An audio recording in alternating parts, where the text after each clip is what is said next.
Hello everyone, परीक्षा गुरु के YouTube channel पर आप सभी लोगों का बहुत बहुत स्वागत है। हम लोग चर्चा कर रहे हैं एक ऐसे टॉपिक पर जो मोस्टली हर कॉम्पिटिटिव एग्ज़ाम में आपको देखने के लिए मिलेगा और वो टॉपिक है सिलॉग्स।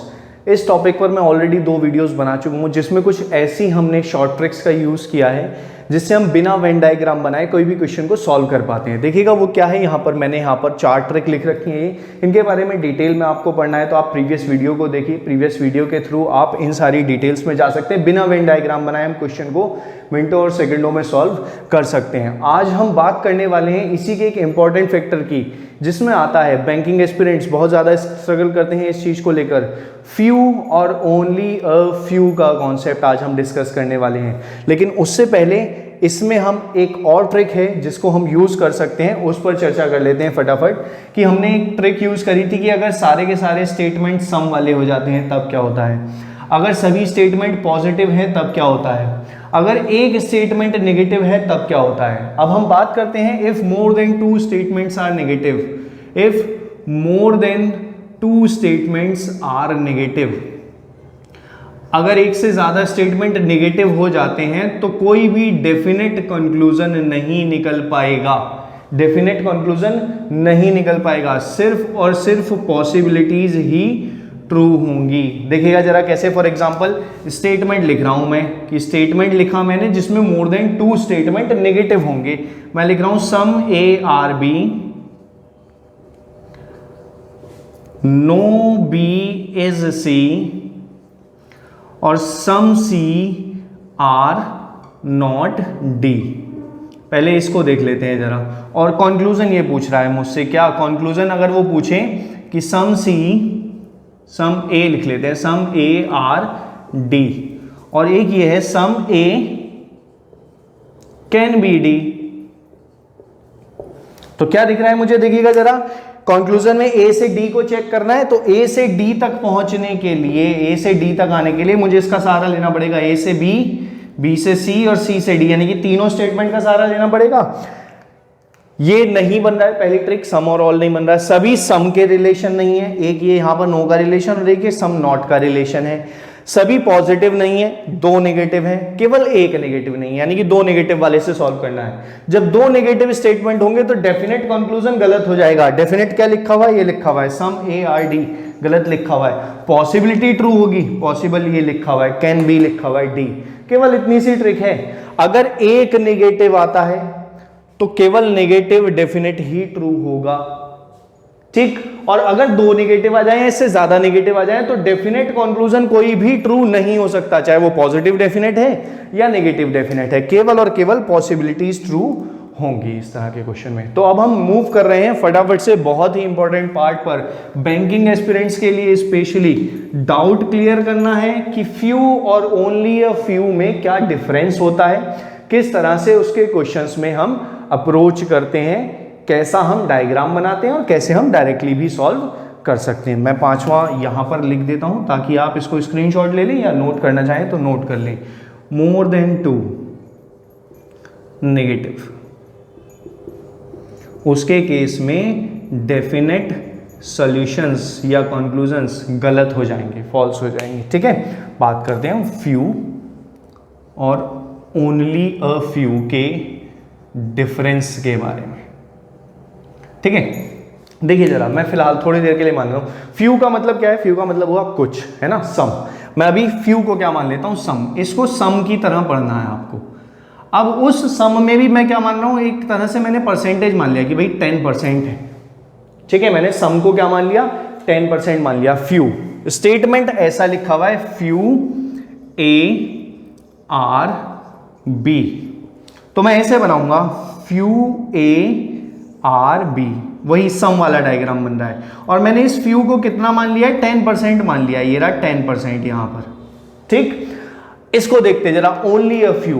पहले अभी चर्चा करेंगे डिफरेंस पर, पहले मैं केवल डायग्राम बना रहा हूं, डिफरेंस पर चर्चा करेंगे। ओनली अ फ्यू, अगर मैं इसको थोड़ा मॉडिफाई करके लिखूं तो ये बन जाएगा ओनली, और अ फ्यू का मतलब अभी मैंने क्या बताया, 10%, ठीक है। मैंने यहां माना है 10%, इसलिए मैंने यहां भी 10% ही लिया है। आप 20 मान सकते हैं, 30, 40, 50, फ्यू होगा, सम में तो कुछ भी हो सकता है, है ना, वही यहां मान लिया मैंने। तो इसका भी डायग्राम ये बना, देखो जरा, ये रहा फ्यू वाला है, ये भी डायग्राम ये बनेगा ए बी, यहां पर भी कितना आएगा 10% आएगा। तो भाई बेसिकली इसमें डिफरेंस क्या दिखाई दे रहा है, डिफरेंस देखो क्या दिखाई दे रहा है। इसमें इसने कहा है कि 10% ए जो है वो बी है, उसने कहा है 10% ए आर बी, लेकिन बाकी का जो ये 90% बचा हुआ है इसके बारे में कोई भी डिटेल नहीं दी हुई है। ये इसका हिस्सा हो भी सकता है, नहीं भी। मैंने बताया ना, आप 10 की जगह 20 भी मान सकते हैं, 30 भी मान सकते हैं, ठीक। लेकिन यहां पर क्या है, ओनली 10%, जितना आपने यहां माना है उतना ही रहेगा, ओनली, यानी कि बाकी का हिस्सा नहीं है, इतना कंफर्म कह दिया है उसने, ठीक है।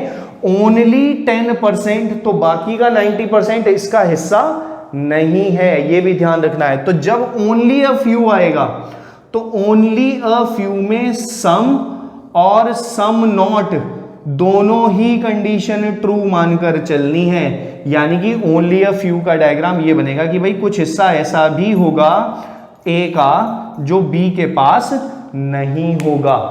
समझ में आ रहा है इतना कॉन्सेप्ट? यानी कि ए का कुछ हिस्सा बी के पास है और कुछ हिस्सा ऐसा भी है जो बी के पास नहीं है, क्योंकि ओनली आ गया है। ये डिफरेंस है बेसिक इन दोनों में, कि अगर फ्यू है तो केवल सम वाला रिलेशन है, और ओनली अ फ्यू है तो सम के साथ सम नॉट भी फॉलो करेगा, ठीक है। क्वेश्चन के थ्रू समझते हैं, जरा इसको एक एग्जांपल ले लेते हैं और उसके थ्रू हम समझते हैं कि क्या कहना चाह रहे हैं भाई। यहां पर डायग्राम के थ्रू ही सॉल्व कर लेंगे, क्योंकि जल्दी सॉल्व हो जाएगा डायग्राम से। देखिएगा जरा, स्टेटमेंट लिख रहा हूं मैं, 3 स्टेटमेंट लिख देते हैं। Only a few A are B, only a few B are C. अभी 2 ही रहने देते हैं, चलिए थोड़ा आसानी के लिए। तो देखिए कैसे डायग्राम बनेगा। मैंने बताया ओनली अ फ्यू का डायग्राम सम वाला तो रहेगा ही रहेगा ए और बी के साथ, और साथ ही एक पोर्शन ऐसा होगा जो बी के पास कभी भी नहीं जा सकेगा। सम और सम नॉट दोनों बने हैं ओनली अ फ्यू की वजह से। यहां पर मैं एक और ले लेता हूं भाई, देखो फ्यू सी आर डी, ठीक है। अब थोड़ा कंफ्यूजन दूर हो जाएगा। फिर से क्या है, only a few B are C, तो बी का कुछ हिस्सा किसके पास है, सी के, लेकिन ओनली अ फ्यू है तो नॉट वाला डायग्राम भी बनाना है यहां पर, कि नॉट भी रहेगा, ठीक। फ्यू सी आर डी, तो यहां पर केवल सम वाला डायग्राम बनेगा कि फ्यू सी आर डी, यहां पर सम नॉट नहीं बनेगा, ओनली अ फ्यू होता तो बन जाता, ठीक। ये बन गया इसका वेन डायग्राम। अब कंक्लूजन चेक करना है मुझे, देखिएगा जरा, बताइए देखकर। पहला स्टेटमेंट जो सबसे पहली वीडियो में मैंने बताया था, जब डायरेक्ट रिलेशन होगा तभी कंक्लूजन निकलेगा, वरना पॉसिबिलिटीज ट्रू होंगी। अगर मैं लिख दूं सम ए आर नॉट बी, सही है या नहीं है? इस डायग्राम को देखिए, क्या ए का कुछ हिस्सा ऐसा है जो बी के पास नहीं है? बिल्कुल है, ये हिस्सा कभी भी बी के पास नहीं जा सकता। अगर मैं ये कह दूं सम सी आर नॉट डी, ऐसा नहीं है, क्योंकि सी और डी में क्या रिलेशन है, फ्यू वाला रिलेशन है, और फ्यू वाले रिलेशन में सिर्फ सम ट्रू होता है, सम नॉट ट्रू नहीं होता है। तो ये कंक्लूजन गलत है, ये कंक्लूजन ठीक है बिल्कुल। तो इस पर बहुत फोकस कर कर काम करना है। All B can be C, या all B can be D, सभी के सभी बी सी का हिस्सा हो सकते हैं। क्या कंप्लीट बी सी के अंदर जा सकता है? नहीं जा सकता, क्योंकि बी का ये हिस्सा दे रखा है सम नॉट के रिलेशन के साथ है, सी के साथ, तो ये हिस्सा कभी भी सी में लाई नहीं कर सकता। तो ये तो पॉसिबिलिटी भी ट्रू नहीं हो सकती कि सारा का सारा बी सी के अंदर चला जाए। सारा बी क्या डी के अंदर जा सकता है? अब बी और डी का कोई इंटरलिंकिंग नहीं बन रही है किसी भी तरह की, तो पॉसिबिलिटी ही ट्रू होगी जब इंटरलिंकिंग नहीं होगी, डायरेक्ट रिलेशन नहीं होगा। तो ये दे रखी पॉसिबिलिटी कैन बी लिखा हुआ है यहां पर, ये रहा ट्रू। क्या सारा सी डी के अंदर जा सकता है? बिल्कुल जा सकता है, क्योंकि सी के इस हिस्से के बारे में मेरे पास डी से रिलेटेड कोई भी इंफॉर्मेशन नहीं है। यही डिफरेंस मैं समझाना चाह रहा हूं। जब सम नॉट नहीं लगा हुआ है तो इसका मतलब इस हिस्से के बारे में इंफॉर्मेशन नहीं है। क्या यहाँ ए के सारे हिस्से के बारे में यहां से इंफॉर्मेशन अवेलेबल है? बिल्कुल है। ये हिस्से के बारे में है कि ये हिस्सा कभी भी बी के अंदर नहीं जाएगा। तो ध्यान रखना है, फ्यू में कॉन्सेप्ट लगेगा सम का और ओनली अ फ्यू में कॉन्सेप्ट लगेगा सम के साथ साथ सम नॉट का। सम भी लगता है और सम नॉट भी लगता है। बहुत ही जल्दी नेक्स्ट वीडियो में लेकर आने वाले हैं हम सिलॉक्स के कुछ इंपॉर्टेंट क्वेश्चन जो प्रीवियस एग्जाम्स में आए हुए हैं, यहीं पर सॉल्व करेंगे बहुत तेजी के साथ। 5 से 10 मिनट की वीडियो होगी और बहुत सारे क्वेश्चन हम यहाँ पर डिस्कस करेंगे, इन्हीं ट्रिक्स पर बेस्ड होंगे। तो इन ट्रिक्स की बहुत अच्छे से प्रैक्टिस कीजिएगा, वीडियो को शेयर कीजिए ज़्यादा से ज़्यादा और चैनल को सब्सक्राइब जरूर कर लीजिएगा ताकि हर तरह के नोटिफिकेशन आपके पास पहुंचते रहें। और बैंकिंग एस्पिरेंट्स के लिए एक और रिक्रूटमेंट आपका आ चुका है, IBPS PO ने नोटिफिकेशन रिलीज कर दिया है। उसके नोटिफिकेशन की डिटेल भी आपको वीडियो में मिल जाएगी, जिसका लिंक हम आपको डिस्क्रिप्शन में अवेलेबल करा देंगे। तो उसको चेक कीजिए और प्रिपरेशन स्टार्ट कर दीजिए और परीक्षा गुरु के साथ बने रहिए। Thank you so much.